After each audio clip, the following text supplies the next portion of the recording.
things, and our final project was writing a commencement speech, which we shared at Takeaway Day. But unfortunately, I was absent outside a college trip, whatever, and so I was not here on Takeaway Day. And so Chris was really flexible and let me write a speech for you guys. So instead of writing a commencement speech, I wrote a speech for you guys, and so I'm going to say that right now. And I hope you enjoy it. It's kind of about what I've learned at Catlin, and I guess wisdom in a sense, whatever that means, that I'd like to share with you. It's okay if I take this one side. Cool. I can read the title to give you a better idea. So it's called Claire's Parting Wisdom, a last lecture-esque speech calling to action to Catlin youth. Okay. Hi, it's nice to see you all. I hope you've enjoyed the shorter run lunch line, the less crowded library, and Katie McLennan, I hope you're enjoying your one-person biology class. It's been weird to be away from Catlin on senior projects. Though I'm excited about my future and what awaits me, I'm also sad and nostalgic and a bit nervous to leave this place behind. As I look towards my imminent departure for college, there are some things I'm realizing I'm really going to miss here at Catlin. I'm going to miss pulling into the carpool lot every morning and walking into lower library with whomever happened to arrive at similar time. I'm going to miss Contamientos with Nathaniel, Seth, and Augie in Spanish class, though I'm not going to miss hearing Seth and Augie debate Sam and Aaliyah whether chess is actually a sport. I'm going to miss adjusting the lights up there with Eric Smith and his guidance and patience in teaching me about the complex world of theater tech. I'm going to miss driving Ann Louise, Caroline, and Annika Holiday home from soccer practice, listening to the Snoop Dogg Next Episode remix as we cruise down Burnside. I'm going to miss the basketball team, the 2-hour bus rides to Warrenton, especially when we stop at Dairy Queen, the Dice's pregame hype speeches, and even getting to Catlin at 6 a.m. 2 days in a row to drive to the Salem basketball tournament during winter break. I'm going to miss Ben Johnson's DJing and robotics, and late-night Panda Expressions with Alexander, Spencer, and Nicholas after a 12-hour day in the lab. I'm going to miss no-bake cheesecake, ramen with leftovers, and goat meal. I'm going to miss Dant 10, the elevator in the back of the library, and the always warm bathrooms outside the science building. I'm going to miss watching my friends and teachers square off in CNC basketball, solving Rubik's Cubes with Odd Bay and CNC, corresponding with Mary Medley about my newest favorite quote to submit to the Daily Bulletin, and last but not least, I'm going to miss the cookies at the barn, especially the nutty caramel chocolatey ones. It's difficult to come to terms with the fact that these memories and experiences are all things of the past. Unless anything really weird happens, I'm pretty sure this is the end and this is goodbye. I don't get to have a 15th year at Catlin, and unfortunately, after the seniors' last day on campus in June, I won't get to eat Hen's cookies every day. So I'm telling you guys, my biggest advice for you today, pay attention, is to enjoy Hen's cookies while you have them. Because you don't realize how good they are until you can't have them every day for lunch. But interestingly enough, though I'll miss Hen's cookies a lot, they're not the thing I'm going to miss the most. The one thing I'm going to miss the most is seeing you all every day. And I know it sounds cheesy and cliche, but believe me, I genuinely will miss you guys. Though going to a small school like Catlin has its downfalls, it also has a lot of perks. You can see it as a downfall or a perk, but I love knowing everyone in the high school. Admittedly, my favorite part of the school day is our passing time, when you get to walk to your next class and get to say hi to, or at least exchange smiles with, the people you encounter along the way. Some students always strike me as so happy and friendly when I get to interact with them, and never cease to brighten my day when I have the opportunity to cross paths with them.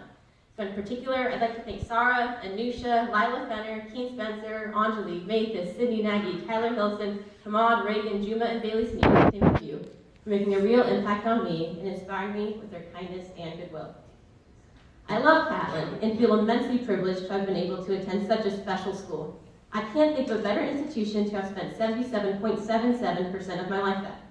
But zooming out, there's a lot of things I like about Catlin, including the cookies and passing time, and there are also some things I found I don't like as much about Catlin. And I'm going to be upfront. The school is definitely changing. And whether you feel the same way or not, I'm going to be honest, sometimes I worry for the future of this institution. I worry we're losing our core values and the things that I love most about Catlin. Meaningful student-teacher relationships, learning for the sake of learning, and a genuine sense of community-mindedness are becoming forgotten and left behind. I'm leaving, and unfortunately there's nothing I can do about this. But you guys are the future of the school. Whether you're here for another year or another 3 years, you get to decide what you want the school to be like. Something that I'm realizing now, like just now, is that the student culture is something that's in complete control of the students. You have complete autonomy over it. But Claire, what is a student culture? Stop throwing this vague term around. I would say student culture is like the vibe of the school. And from my experience, it seems to come down to like this much how students approach school and like this much how students treat each other. And I'm telling you, both of these things are in your control. Okay, first, school. I do think it's important enough for me to tell you that yes, school is important. I think you'd be unfortunate to not take advantage of the rich classroom experiences Callan has to offer. Your teachers here are incredibly qualified, passionate, and kind. Their classes are small, intimate, and personalized. The curriculum is challenging, engaging, and thought-provoking. You have immense freedom, and your teachers bestow great trust upon you. Really, the learning environment at Callan is unparalleled. So, theoretically, school should be fun and challenging and engaging, especially at a school like Callan. But for some reasons, I felt like that's sometimes not the case. My theory is that just because Callan is so small, that what you say and project really influences your peers, and there has emerged this contagious mindset that school is stressful and burdensome, and that it just keeps perpetuating itself. I mean, school will always be difficult and challenging, and that's just the nature of school, and that it all comes down to your mindset as you approach and react to those challenges and difficulties. I admittedly spent a lot of high school feeding into this culture. Especially during sophomore and junior year, I bought into the belief that school was stressful and would often complain with my friends about how stressed we were, how we had so much homework, and how we were so mad that that one kid got an A on the Modern World essay when the rest of us got B's. I'm not very proud of that phase of my life and believe that mindset actually tainted my high school experience. I was stressed, selfish, and pretty unhappy, and I prevented myself from seeing the good in school. I encourage you all not to get sucked into this culture and instead create a new one where school is challenging but fun, one where you and your classmates are working together, not against each other, and one where you work hard to get your work done, but not at the expense of other things. So that's just part of the student culture, the actual school part. But to the other part, how you interact with one another. I believe the key to a good student culture, one that's healthy, supportive, and just enjoyable to be a part of, is just being friendly. Embrace the fact that you go to such a small school and know probably the majority, if not all, of the students in the upper school. Make a real effort to connect with your peers and classmates. Of course, this could mean signing up for a diverse array of clubs, playing sports, going on outdoor trips, applying for global trips, mentoring a wings group, and so on. But it doesn't have to be all that. It's taken me so long to realize, but I've learned that relationships don't need to be created on a sports field, in a robotics lab, on a mountain, or in a foreign country. You can create really meaningful relationships right here at Callan, just in your everyday life. And that includes actions as simple as holding the door open for others, sitting next to different people in your classes, striking up conversation with those around you in the barn lunch line, eating lunch with people who aren't your closest friends, studying with different people in the library, walking to couch with a classmate that you rarely talk to, asking people in your C&C about how their days are going, when you're waiting for something to start, even just saying hi when you pass other people on your way to class. I've learned that these are prime opportunities for personal connection. Something that I've learned through my experiences at Callan is that there's nothing to lose from being kind and friendly. There's this poster in the nutshell where we had our Life Worth Living classes that reads, "A candle loses nothing by lighting another candle." And I think that's just so profound and so true.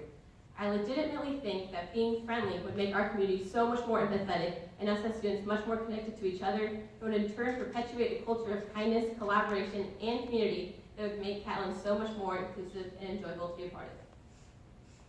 At the end of the day, the student culture of the Callan Gable Upper School is informed by you, the students of the Callan Gable Upper School. Tim isn't sitting in his office making a strategic plan of what he wants the student culture to be like. It's you guys who choose how you treat each other. It's you who set the example for your peers and determine the standards the student body follows.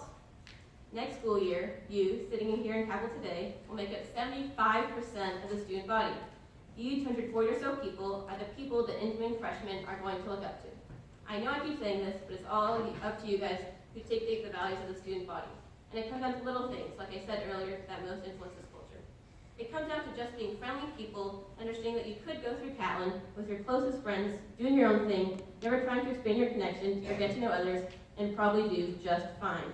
But you have to realize that there's something to be gained by having a diverse array of relationships, by sitting at a different table than usual at the barn, and by being able to walk through the quad not with your eyes put on the ground, avoiding eye contact, but walking through the quad with your eyes up, smiling, saying hi to those who walk by. So my wisdom, don't get sucked into Callan's high-stress, future-focused, selfish mindset, and two, be friendly. Student culture literally comes down to your outlook toward school and how you treat others. That's it. The student culture is up to you, and I have complete faith that you all can be the kind, friendly, authentic people I know you can be. But my time is done. The school is now in your hands, and I hope you have a great rest of your time at Catlin. Thank you for being my classmates, teammates, wilderness comrades, travel companions, and friends. I really mean it when I say I will miss you guys, and I think even more that I'll miss Hunt's cookies at the barn. Thank you.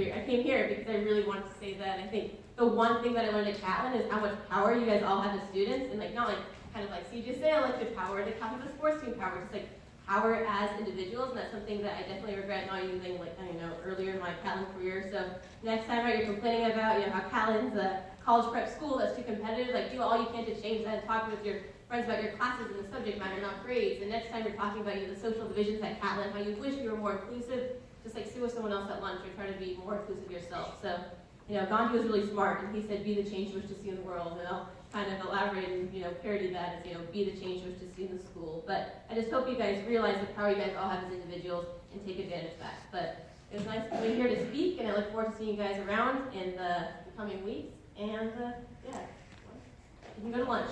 Go. 1 minute. 1 minute. 1 minute of announcements. I'm sorry.